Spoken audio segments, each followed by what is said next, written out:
अस्सलाम वालेकुम students. Hope so आप सब लोग ठीक ठाक होंगे। जी बेटा, हमारा जो आर्टिफिशियल इंटेलिजेंस का सब्जेक्ट है, इसमें मैंने ऑलरेडी आप लोगों को ये बुक्स के बारे में गाइड किया हुआ है। ठीक है, आपकी जो बुक्स हैं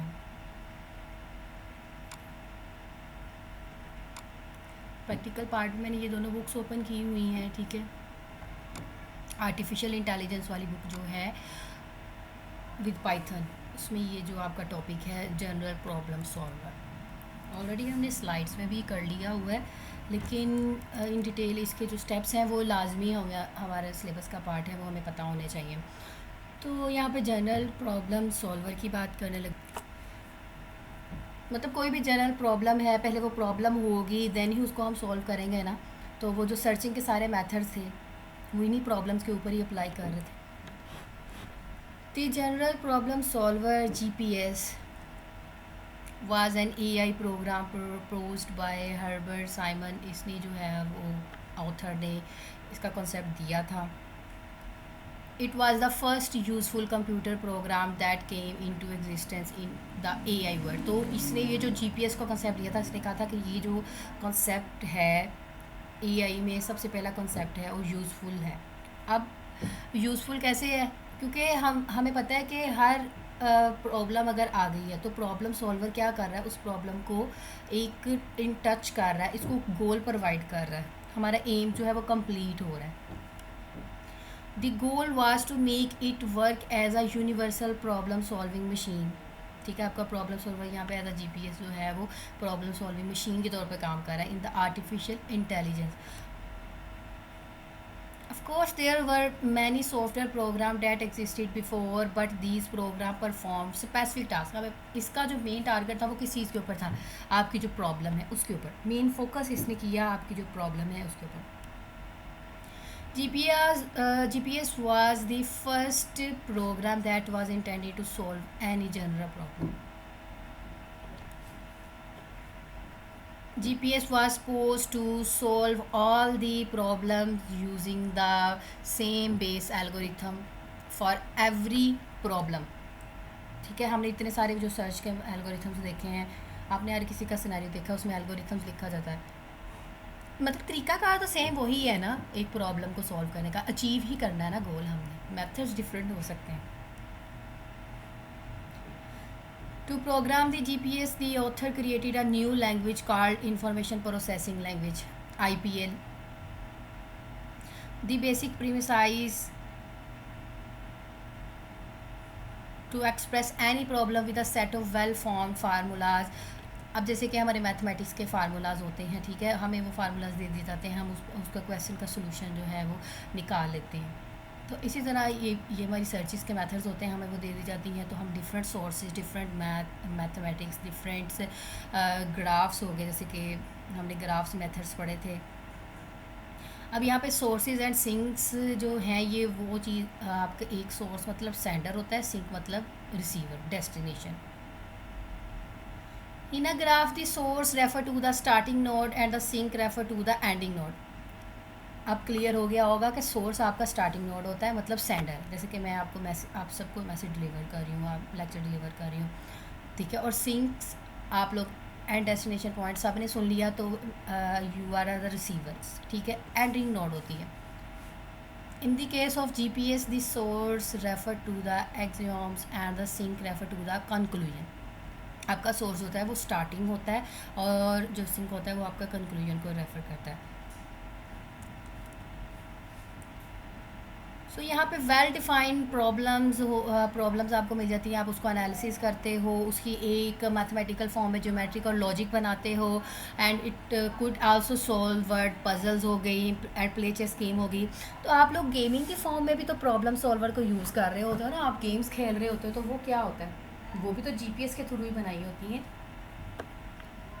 आपका पर्पज़ मेनली क्या होता है गेम्स खेलने का? अपना गोल अचीव करना। चेस खेल रहे हो, पजल्स गेम खेल रहे हो, देखा ना पजल्स होती हैं।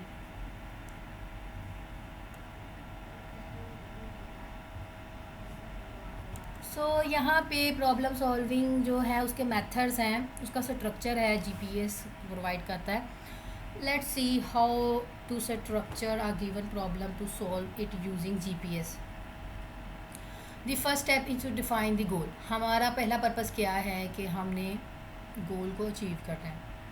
Let's say our goal is to get some milk from the grocery. I think so ये already हो चुका है. Yes, ये हो चुका है ऑलरेडी. और मतलब कि हमारी पहले प्री कंडीशंस हमने पहले डिफ़ाइन कर लेनी होती हैं. फिर हमारा जो भी मेन पर्पस है उसको कंप्लीट करने के लिए हमने फुलफ़िल अपनी रिक्वायरमेंट्स करते जाना है one by one. At the end हमारा जो गोल है वो हमें अचीव हो जाएगा. ये ऑलरेडी हो चुका होगा, प्रीवियस लेक्चर में हुआ है शायद.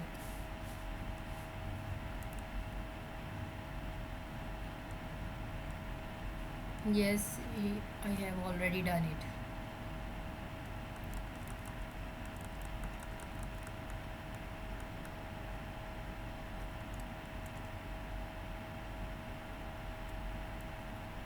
ये भी हो चुका था. 2 टाइप्स के मॉडल है, एनालिटिकल मॉडल है और लर्न मॉडल है. ठीक है जी.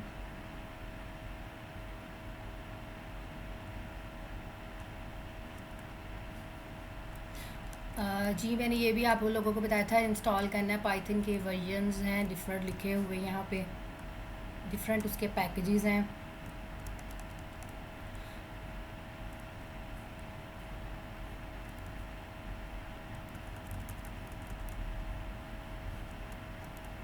ये जो सारी चीज़ें देख रहे हो ये मैट्रिक्स होती है. ठीक है, एक इमेज होता है, इमेज के बैक पे जो फर्दर उसकी क्लासिफिकेशन की जाती है तो वहाँ से ये कंसेप्ट जो है वो अकर होता है. तो ये साथ साथ चलता जाएगा, ये अभी नहीं करना हमने. ओके स्टूडेंट, ये जो एक बुक है हैंड्स आउट है, इसके यहाँ पे मिड टर्म में अवेलेबल है. ठीक है, VU हैंड्स आउट. बेसिकली तो जो चीज़ें सारी थी वो इसमें कवर हो चुकी हैं, लेकिन अगर आप लोगों को इन डिटेल में करना है तो ये बुक है, उधर से देख सकते हैं आप लोग.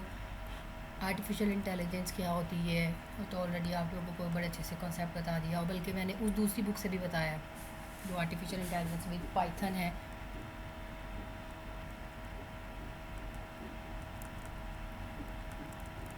तो ये सारा मतलब कि एक्चुअली बात सारी प्रॉब्लम सॉल्विंग के ऊपर ही हो रही है. ठीक है, कि ability to problem solving, intelligence ही हम इसी को तो कहते हैं, एबिलिटी टू प्रॉब्लम सॉल्विंग. अगर ये आपको दे दिया हुआ है, एक प्रॉब्लम दे दी हुई है, तो आपका नेक्स्ट सीक्वेंस कैसे फाइंड आउट करोगे. तो डिफरेंट वेज़ हैं इसको फाइंड आउट करने के. अपना ब्रेन अगर हम चलाएं, इंटेलिजेंसी को यूज़ करके हम इसको फिल कर सकते हैं.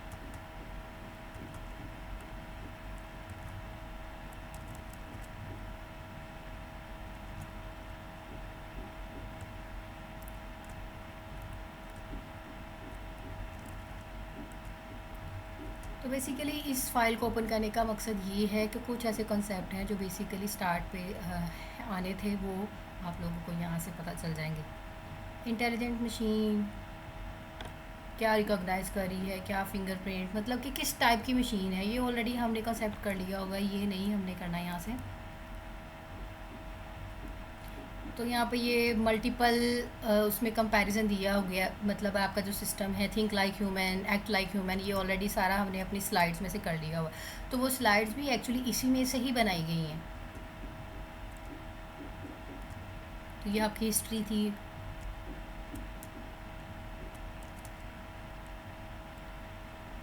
कि ये जो आपका नेम है वो आर्टिफिशियल इंटेलिजेंस किसने दिया, क्या कॉन्सेप्ट था, वो कैसे चलता आ रहा था. बेसिकली ये देखें, general problem solver unlike logic theorist, इसकी बेस पे मतलब पहले बेसिकली सारी थ्योरी चलती आई हैं, फिर उसके बाद डिफ़ाइन होती गई हैं जी. या ये चीज़ development of Lisp, high level language है Lisp, that became the dominant AI programming languages के लिए हम यूज़ कर रहे थे. मतलब डिफरेंट टूल्स रिक्वायर्ड थे इसको अचीव करने के लिए, लेकिन एक्सपेंसिव था ये सारा का सारा procedure. The see other researchers at MIT, जो भी आपके IT के टेक्नीशियंस थे, उन्होंने कहा कि मतलब कि ये इससे भी एडवांस ही काम होना चाहिए. ठीक है, अगर ये यूज़ हो रही है तो ये कंप्लीट हाइपोथेटिकल अजम्पशन आपको प्रोवाइड नहीं करती, लाइक ये कि आपको कंप्लीट मफरूज़ा नहीं दे रही। जैसे कि एग्जांपल है, he showed that how some simple rules, ठीक है, ये आपके रूल्स बेस्ड थी। Simple rules could help a program generate a plan, just plan generate करने के लिए, to drive an airport and catch the plane. मतलब कि सिंपल एक थीम था ये, लेकिन फुल रूल्स रेगुलेशंस की बेस पे था, ठीक है, general knowledge base. Advice taker कह लें आप लोग इसको। फिर उसके बाद माइक्रो वर्ड्स, और ज़्यादा लिमिटेड प्रॉब्लम्स का कॉन्सेप्ट अपीयर हुआ कि इंटेलिजेंस वे के साथ प्रॉब्लम को सॉल्व किया जाए। These limited domains became known as micro words, ठीक है। अब उसे थोड़ा सा इन्हांस कर दिया, उसका नाम दे दिया माइक्रो वर्ड्स का। Some of them develop program that solve calculus problems. तो यहाँ पे आपको जो कैलकुलस है मैथमेटिक्स के अंदर कैलकुलस, वो सॉल्व हो रही थी इसके अंदर। और ये बहुत ज़्यादा इसके जो भी आपके इनपुट ले रहे थे वो restricted subset English language based, जैसे कि हम सूडो कोड वर्ड यूज़ करते हैं, एल्गोरिथम यूज़ करते हैं, लाइक स्टेटमेंट्स। जैसे कि अगर ये स्टेटमेंट है, हमें पता है कि अगर ये स्टेटमेंट है, अगर आपसे क्वेश्चन पूछा गया, आप लोग देखो ना ट्रिकी क्वेश्चंस होते हैं, आप पीपीएससी के टेस्ट में, एफपीएससी के टेस्ट में ट्रिकी क्वेश्चंस होते हैं, तो ये माइक्रो वर्ड्स की लाइक एग्जांपल्स में भी आता है। जैसे कि if Ali is 2 years younger than Umar and Umar is 23 years old, how old is. आपने इसको एस्टिमेट लगाना है, कैसे करोगे? तो ये एक्चुअली ये इंटेलिजेंस के क्वेश्चंस होते हैं, तो ये आंसर ही उन्होंने इस फॉर्म में दिया है। तब एग्जाम्पल जैसे स्टेटमेंट में मांगा वैसे ही आपने एग्जाम्पल देना है, तो रिस्ट्रिक्टेड इंग्लिश में हमें इसका आंसर देना है। तो एक्चुअली आपको ये बता रहे हैं कि प्रॉब्लम्स कितनी टाइप्स की हैं, प्रॉब्लम सॉल्वर्स क्या होते हैं, प्रॉब्लम्स के रूल्स क्या हैं, उसके सिमेंटिक्स क्या हैं, उसके ऑब्जेक्ट्स क्या हैं।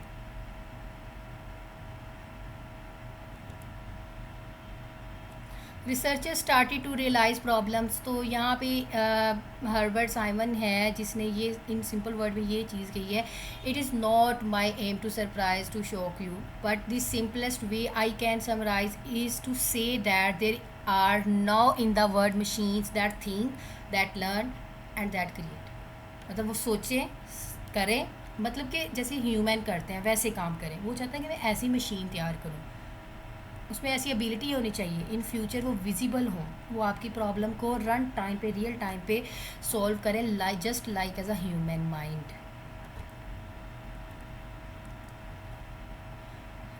Yes, then one of the problem was that early program often did not have much knowledge of their subject matter and succeeded by means of simple syntactic manipulations like ये जो था ELIZA program 1965 which could apparently engage in serious conversation on any topic।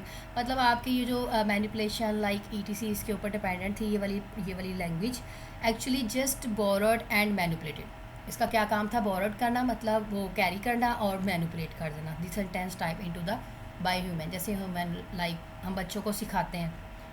Many of language translation program try to translate sentences by just a replacement of words without having created for the context in which they were used, hence totally failing to maintain the subject matter in an actual sentence। तो यहाँ पे ये totally fail हो चुका था कि ये word replacement में बेस्ट नहीं है, क्योंकि ये अगर अब आप ट्रांसलेट करने की कोशिश करते थे तब ये रिप्लेसमेंट नहीं होती थी।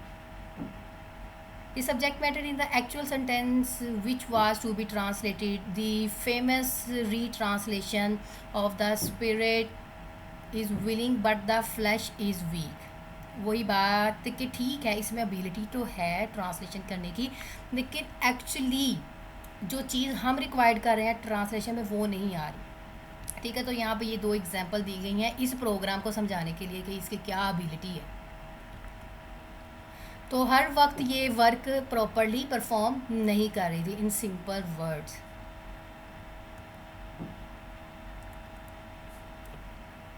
Third problem arose because of the fundamental limitation basic structure being used to generate intelligent behavior, जिसे हम perceptrons का नाम देते हैं। perceptrons could be shown to learn anything they were capable of representing.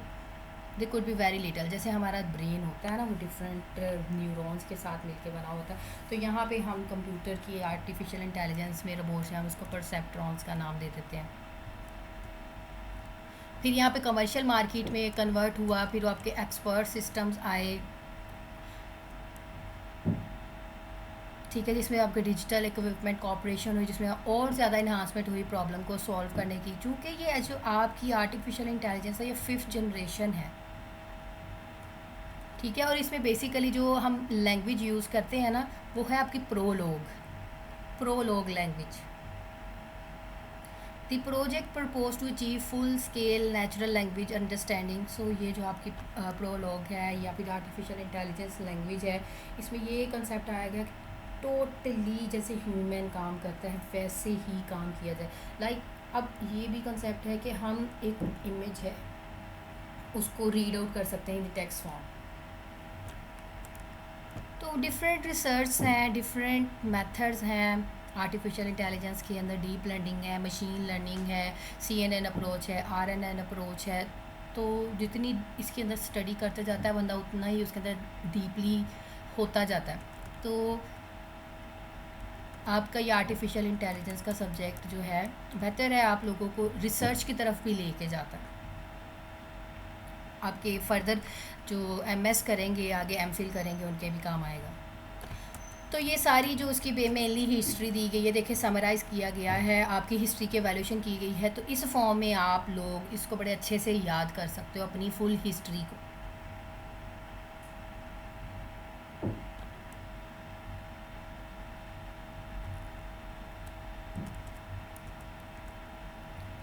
इधर उसकी एप्लीकेशंस आई रिलेटेड, तो area नहीं था लेकिन गूगल सर्च इंजन हो गया. गूगल सर्च इंजन बहुत एफिशिएंटली काम कर, आप कुछ भी सर्च करते हो, कोई भी परफॉर्मेंस कर रहे होते हो, तो आप देखो कुछ भी उधर राइट कर रहे होते हो तो वो नीचे सर्चेस आ रही होती है ना फर्दर, तो वो इंटेलिजेंस ही के थ्रू ही आ रही होती हैं.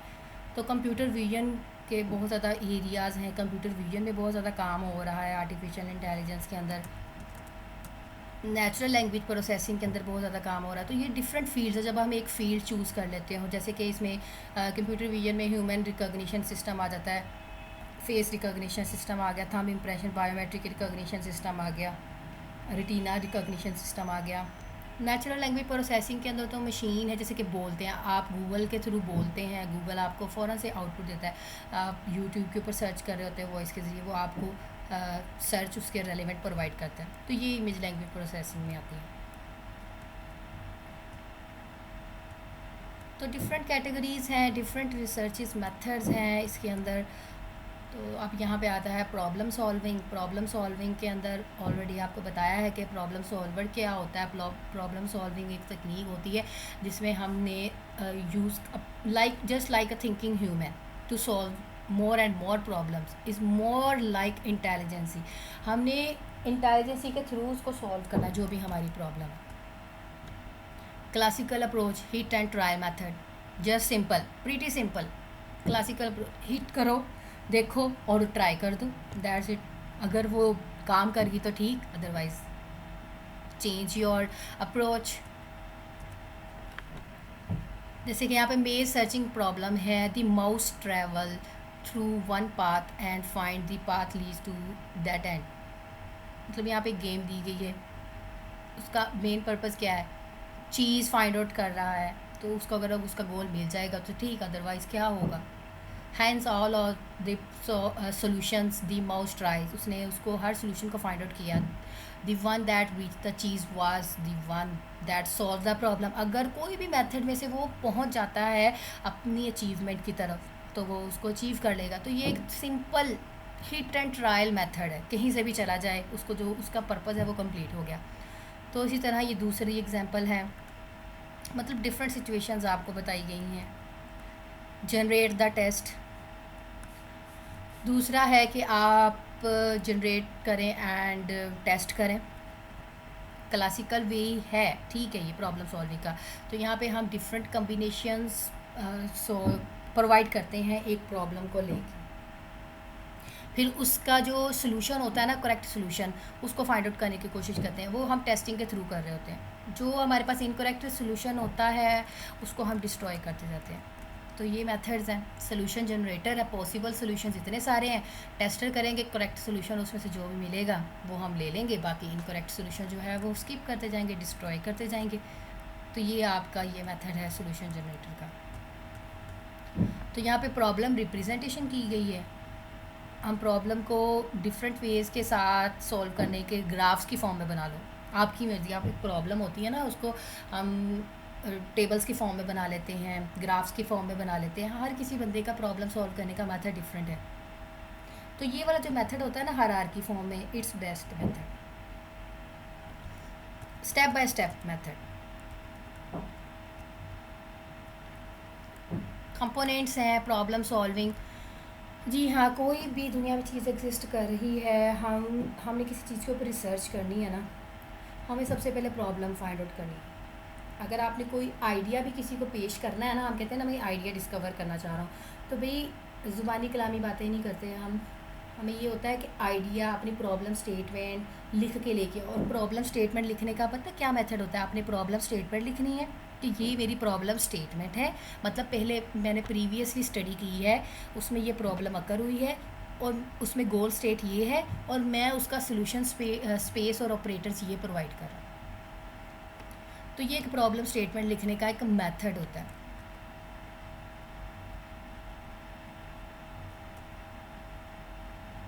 तो इसमें हमें एक्चुअली ये नहीं पता होता कि कितना हमारा टाइम लगेगा, कितना ड्यूरेशन लगेगा, लेकिन एक्चुअली ये हम प्रोवाइड ज़रूर कर रहे होते हैं कि ये मुझे प्रॉब्लम स्टेटमेंट पता चली है, अब इसका ये फर्दर जो है वो मैं काम करूँगा। प्रॉब्लम का सलूशन ये तो आपकी वर्किंग के ऊपर डिपेंड करता है ना, आपके एम के ऊपर डिपेंड करता है, आपके प्रोसीजर के ऊपर डिपेंड करता है।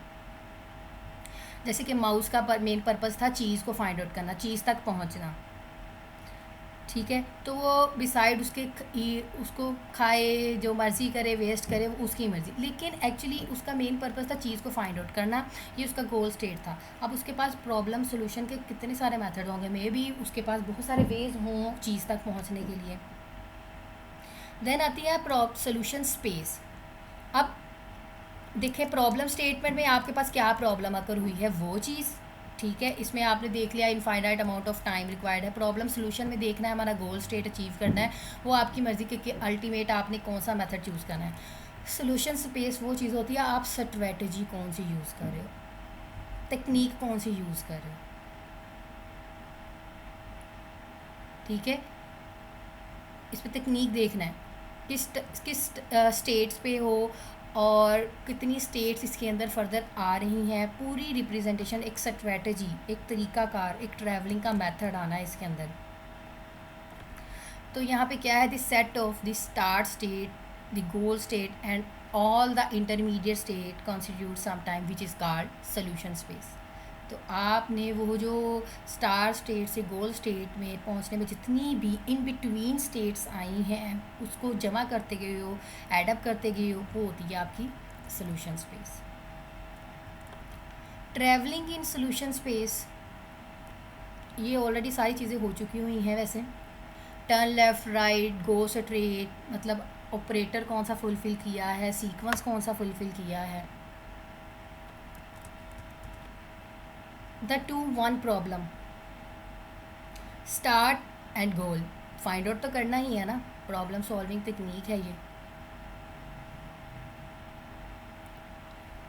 In order to explain 4 components of problem solving is a better way, we have chosen a simple but interesting problem to help you grasp, मतलब पकड़ लेते हैं उसका, मतलब मजबूती से पकड़ लेते हैं वो कॉन्सेप्ट जो हमें लगता है कि हमारी प्रॉब्लम को इंटरेस्टिंग बनाएगा सॉल्व करने के लिए। तो यहाँ पे जो नीचे मेथड है 2-1 प्रॉब्लम सॉल्व का है। अब यहाँ पे स्टार्ट है और ये गोल है, इसके ये रूल्स बताए गए हैं। Once move right, 2 moves left, once only once move at a time. अब यहाँ पे जो भी दोनों में से ना एक टाइम पे एक ही मूव होगा, नो बैकिंग अप, बैक जाने का कोई रास्ता नहीं है। तो ये होती है 2-1 स्टेटमेंट।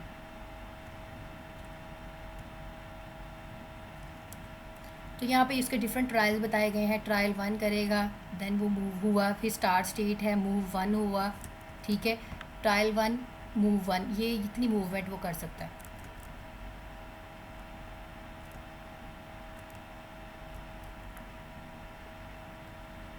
जो भी उसको खाली स्पेस मिलेगी वहीं पे उसने शिफ्ट होना है ना। हमारी प्रॉब्लम सॉल्विंग का यही तो मेथड है, वहाँ पे वो स्टक हो जाएगा।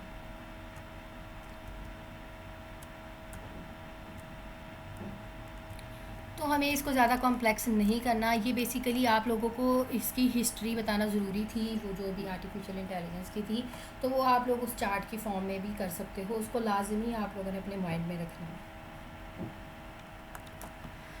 ओके जी स्टूडेंट्स, लेक्चर काफ़ी है, इतना ही। बाकी ये जो सर्चिंग मेथड्स हैं अगेन फिर नेक्स्ट लेक्चर में रिपीट करूँगी, सिर्फ ओवरव्यू दूँगी इसका मैं। कोई जो स्किप हो गया होगा हमारा मेथड हमारी स्लाइड में से, वो यहाँ से हो जाएगा। अपना बहुत सारा ख्याल रखिएगा। अल्लाह हाफ़िज़।